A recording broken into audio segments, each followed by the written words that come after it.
Que Jesus, o Mestre Supremo, aqueça nossos corações, ilumine nossas mentes no estudo da noite de hoje. E estamos encarregados de falar do capítulo Amar ao Próximo como a si mesmo, item 11 e 12, e o item 11 trata do egoísmo.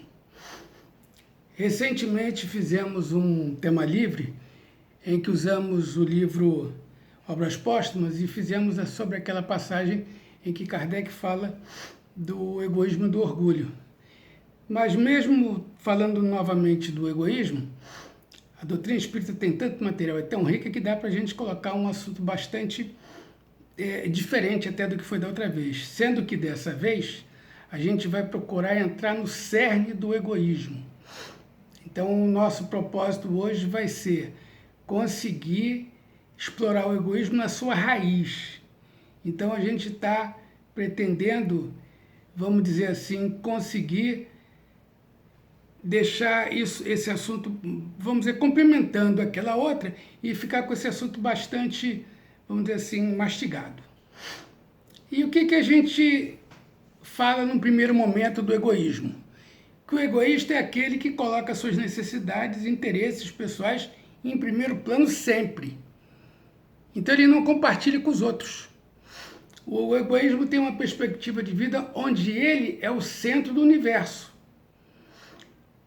E acha muitas vezes que as pessoas têm que atender às suas necessidades.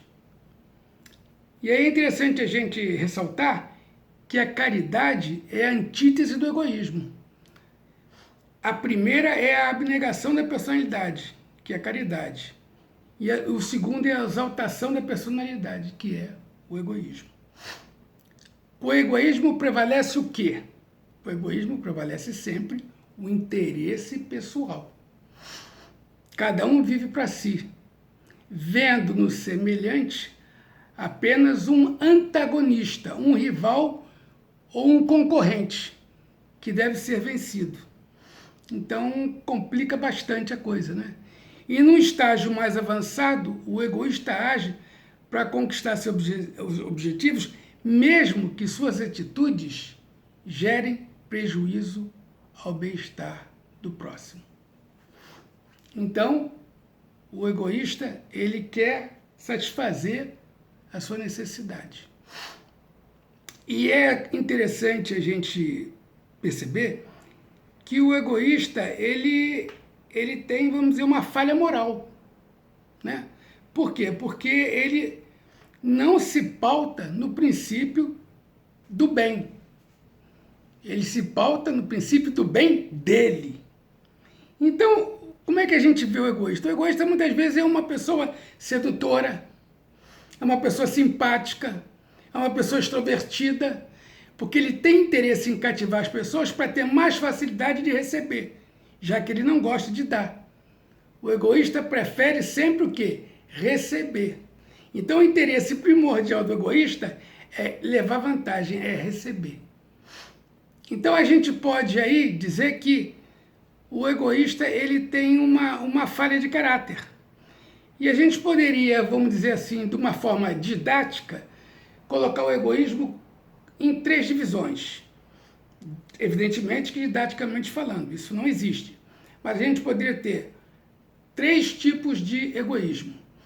O egoísmo mais light, que é aquele que ele não tem sentimento de culpa. Né? Porque quais são os nossos freios? Nossos freios são a culpa, a vergonha e o medo. Medo de represália. Então, o egoísta mais light, ele não tem o sentimento de culpa, mas ele tem vergonha e ele tem medo de represália. Então, por causa dessa vergonha, ele sabe que aquilo ali não é uma coisa propriamente certa, ele tenta escamotear, ele tenta disfarçar. Ele tenta, vamos dizer assim, parecer não egoísta. Então esse egoísta mais lightzinho, ele tenta disfarçar. Ele tenta esconder que ele é egoísta. Numa projeção um pouco mais avançada, o egoísta médio é aquele que, além de não ter culpa, não tem mais vergonha. Então ele não tem culpa, não tem vergonha, ele só tem o medo da represália. Então ele já é um egoísta mais avançado, mais exigente. Até que a gente chega no terceiro nível do egoísmo, didaticamente falando, que é o egoísta forte. Então esse é aquele que ele não tem sentimento de culpa, ele não tem vergonha e ele não tem medo de represália, né? De punição, né? Que é o que na sociedade faz com que as pessoas tomem cuidado das coisas. Então esse egoísta, ele vai fazer tudo para ter o que ele quer, inclusive mentir. Porque para ele não tem problema mentir, desde que ele consiga o objetivo dele. E esses egoístas, todos os três níveis, e muito mais no nível mais avançado, são pessoas muito pouco, vamos dizer, não tem aceitação de contrariedade. São pessoas que não gostam de ser contrariadas. Tem muita dificuldade com isso. Então são pessoas o quê? Imaturas emocionalmente. São pessoas imaturas emocionalmente. Como se fosse uma criança lá atrás que a mãe não ensinou a dividir as coisas. O brinquedo é só dela.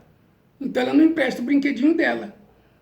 Então esse egoísta mais avançado, ele é um imaturo emocional.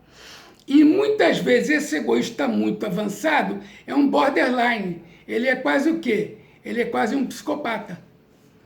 Por quê? Porque ele chega no momento que ele tem até crise. Se ele estiver numa situação de crise, ele pode ser altamente agressivo.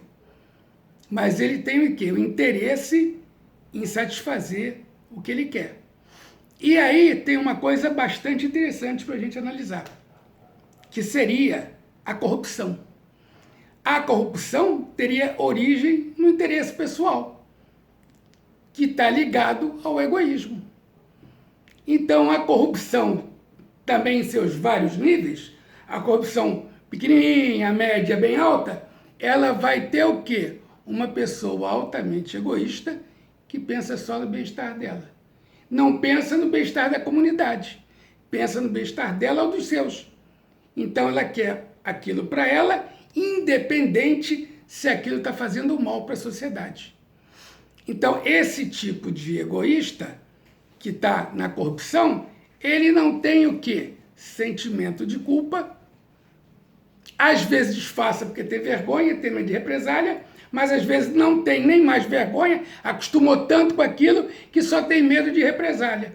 E aquele nível muito lá na frente, nem medo de represália ele tem. Ele acaba achando que ele sabe fazer a coisa que não vai ser descoberto. Então a gente tem esse tipo, vamos dizer assim, de abordagem em relação à corrupção. Então, na corrupção, a gente tem o quê? A presença do egoísmo.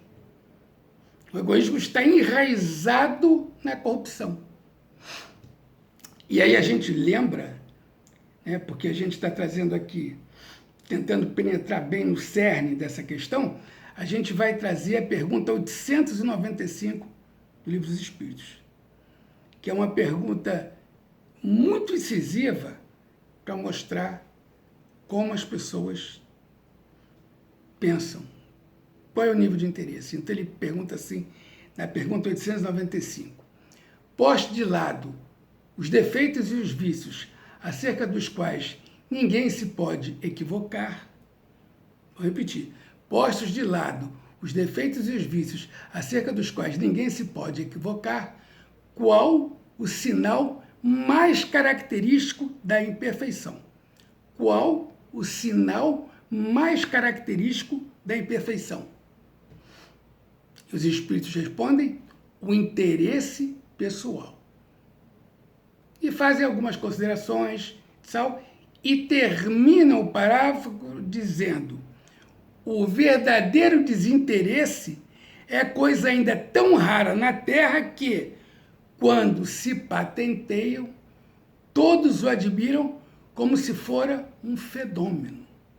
Então isso é tão raro que as pessoas ficam muito admiradas quando vê um desinteresse.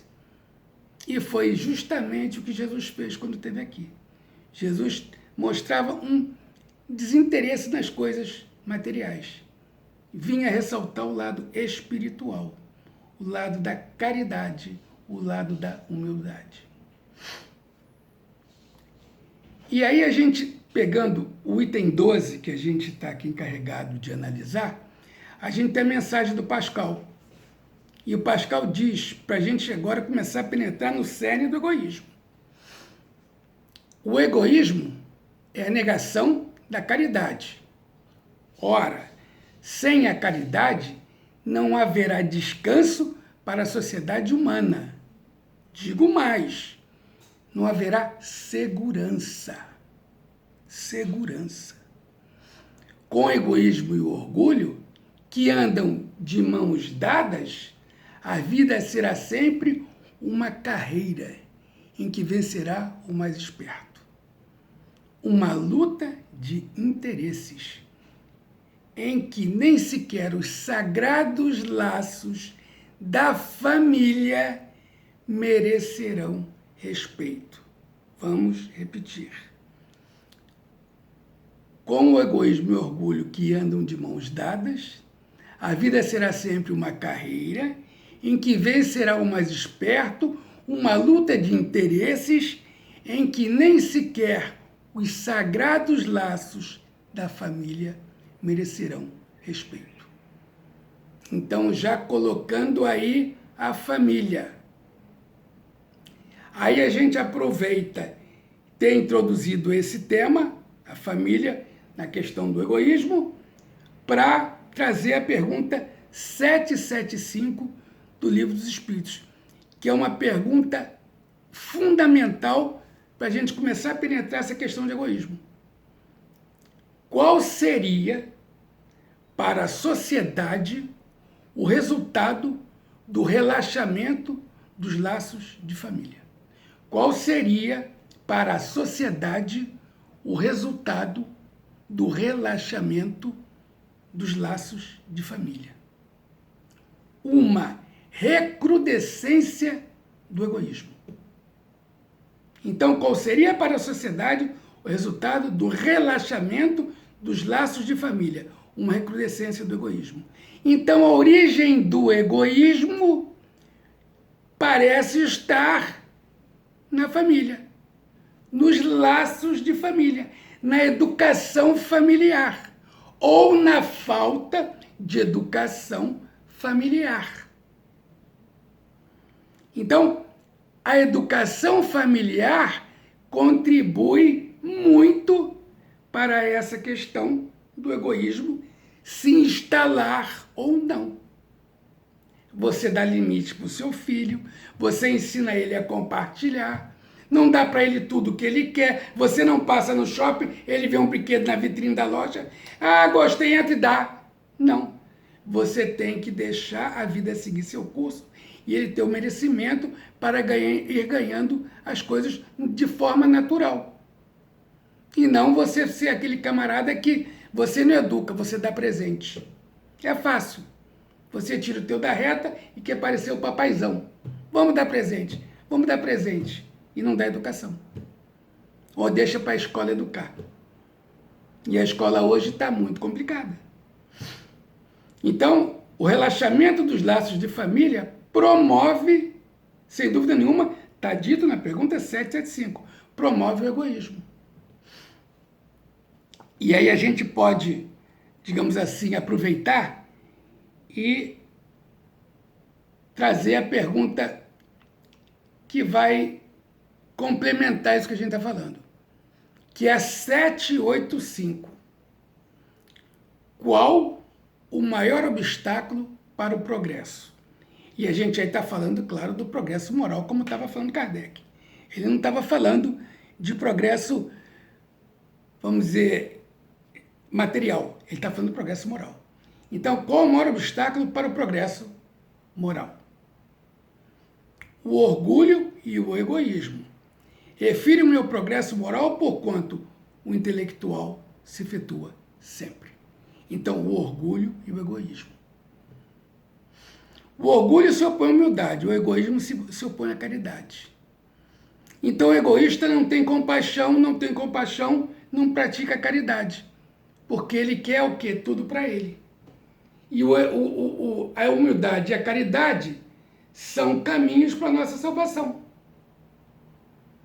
Então, se você tem orgulho e egoísmo, complicou tudo. Por quê? Porque você não está no caminho da salvação. O egoísta acha que tem mais direito que os demais. Não se importa em receber mais e não dá, ou só receber. Já o caridoso pensa mais no próximo do que em si mesmo. Então, para a gente ver que se você tem caridade, você não tem egoísmo, porque você vai ter compaixão, você vai ter amor. E aí a gente, continuando nessa balada de penetrar a raiz do egoísmo, a gente vai para a pergunta 913. Dentre os vícios, qual o que se pode considerar radical?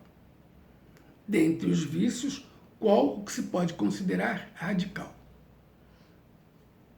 Então os espíritos vão dizer, temos dito muitas vezes, o egoísmo. Daí deriva todo o mal. Ele não está dizendo alguns males ou muitos males. Olha o que ele está dizendo. A pergunta foi, dentre os vícios, qual que se pode considerar radical? Temos dito muitas vezes o egoísmo. Daí deriva todo o mal, todo o mal. Não é algum mal, é todo o mal. E aí ele complementa, estudai todos os vícios e vereis que no fundo de todos, há egoísmo. Então, estudai todos os vícios e vereis que no fundo de todos há egoísmo. Então, a gente já está percebendo toda essa questão do egoísmo, com mais nitidez, com as perguntas que Kardec fez no Livro dos Espíritos. Então, a gente vai agora trazer a pergunta, que é muito interessante, porque ela vai dar para a gente uma pista de como poder se conduzir, que é a pergunta 919. Qual o meio prático mais eficaz que tem o homem de se melhorar nesta vida e de resistir à atração do mal? Qual o meio prático mais eficaz que tem o homem de se melhorar nessa vida e de resistir à atração do mal? Um sábio da antiguidade Bolo disse, conhece a ti mesmo. Então, é a frase famosa do Sócrates, do autoconhecimento.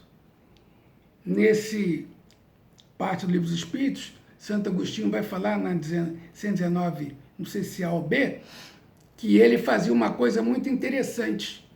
No final de cada dia, ele analisava tudo que ele fez para saber se ele desagradou alguém. E se tivesse desagradado, para se corrigir. Que esse era um método que ele, Santo Agostinho, tinha de poder perceber aonde ele podia estar errando. Então, ao final de cada dia, ele analisava tudo o que havia feito para ver onde poderia ter errado. Então, essa é uma, digamos assim, abordagem de Santo Agostinho. Aí a gente vai trazer aqui uma coisa que é bem interessante, porque muitas vezes a gente não raciocina exatamente no que pode ser o egoísmo. E muitas vezes algo que a gente pensa que está fazendo um bem para a gente está tendo uma atitude egoísta. Então a gente foi buscar aqui na Prática do Bem e Egoísmo, no livro Ação e Reação, capítulo 7, onde está escrito, o capítulo é Conversação Preciosa. O ministro Sânzio recebe uma pergunta do Hilário, companheiro do André Luiz. E aí o Hilário vai dizer o seguinte, amado instrutor, a face da gravidade de que a lição se reveste para nós, que devemos entender como sendo bem e mal. Então, o Hilário queria que Sânzio definisse para ele o bem e o mal. Ou seja, o que seria praticar o bem e o que seria praticar o mal. E aí a gente tem que lembrar, inclusive, a pergunta 642 do Livro dos Espíritos, que é uma pergunta muito importante. Para agradar a Deus e assegurar sua posição futura, bastará ao homem não praticar o mal? Olha que pergunta interessante, Kardec. Para agradar a Deus e assegurar sua posição futura, bastará ao homem não praticar o mal? Resposta dos Espíritos. Não, é preciso fazer o bem no limite das suas forças, porque será responsabilizado por todo o mal que advier de não houver praticado o bem. Então, quando você não pratica o bem, você é responsável pelo mal que advier de você não ter praticado o bem. Está aí na pergunta 642. Não basta não fazer o mal, é preciso fazer o bem no limite das suas forças. E antes da gente dar aqui a resposta do Sâncio, a gente ainda lembra a pergunta 642, 3 do Livro dos Espíritos, que pergunta: haverá quem não possa praticar o bem? Resposta dos Espíritos: não, só aquele que é egoísta. Pode praticar o bem todos os dias. Então, na pergunta 643, o que eles estão falando? Que só não faz o bem quem é egoísta. E que o bem pode ser feito, não são vários dias, a maioria dos dias da semana, quase todo dia, não. Na pergunta 643, os Espíritos dizem o quê? Que se pode praticar o bem todos os dias da nossa vida. Olha que responsabilidade. Você tem que praticar o bem todos os dias da sua vida. E só tem ocasião de não praticar o bem quem é egoísta. Então, vamos para a pergunta que o Hilário fez. A face da gravidade de que eles são se reveste para nós, que devemos entender como sendo bem e mal. Resposta do Sâncio, instrutor, do livro Ação e Reação, capítulo 7. O bem, meu amigo, é o progresso e a felicidade, a segurança e a justiça para todos os nossos semelhantes e para todas as criaturas da nossa estrada. O bem será sempre, desse modo, nossa decidida cooperação com a lei, a favor de todos, ainda mesmo que isso nos custe a renunciação mais completa, visto não ignorarmos que, auxiliando a lei do Senhor e agindo de conformidade com ela, seremos por ela ajudados e sustentados no campo dos valores imperecíveis. Preste atenção agora.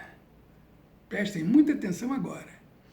E o mal será sempre representado por aquela triste vocação do bem unicamente para nós mesmos. Então, vou repetir. E o mal será sempre representado por aquela triste vocação do bem unicamente para nós mesmos, a expressar-se no egoísmo e na vaidade, na insensatez e no orgulho. Então, vamos repetir. A expressar-se no egoísmo e na vaidade, na insensatez e no orgulho, que nos assinala a permanência nas linhas inferiores do espírito. Então, o mal passa pelo egoísmo, pela vaidade, pela insensatez e pelo orgulho. Então, é aquela vocação do bem só para nós. Então, o bem só para nós não é o bem. O bem só para nós é o mal, advindo do egoísmo, da insensatez, da vaidade, do orgulho. Aí, como sempre quando a gente faz um estudo, a gente pesquisa, a gente olha, porque seria muito fácil abrir ali uma coisa e repetir um estudo de 2, 3, 4, 5 anos atrás.